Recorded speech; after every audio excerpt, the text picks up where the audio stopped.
Ladies and gentlemen, today I'm going to talk to you about a subject that is very close to my heart, and that is the topic of knitting.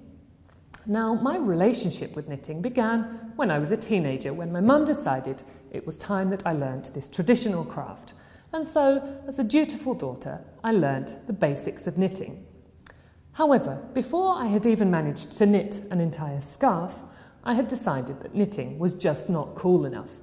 I had thought that knitting was something that my grandmother did, and it wasn't something that a young teenage girl should be doing. So I quite quickly put down the knitting needles. However, about 10 or 15 years later, knitting had a resurgence in popularity, and many young women and even young men started to relearn this traditional craft or this traditional hobby, and that included me. I picked up those knitting needles again and started to knit, again with a little help from my mum.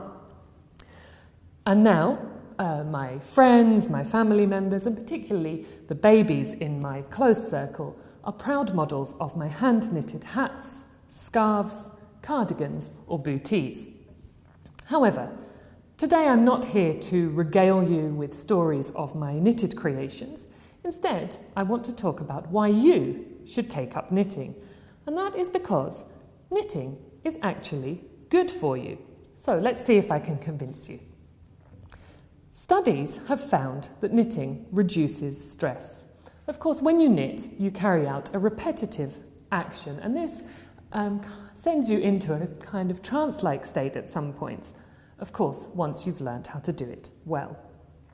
And studies have found that knitting can be as beneficial, can reduce stress as much as other stress-relieving practices such as yoga or meditation.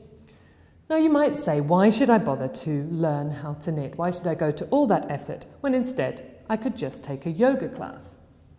However, the added benefit of knitting is that you create something. At the end of a knitting session, you have something tangible in your hands. Once you've finished a hat or a scarf, you can wear it yourself or you can give it to someone as a gift, and you can be proud of the fact that you have produced that. And this gives you a sense of purpose and a sense of achievement. This in turn increases your self-esteem.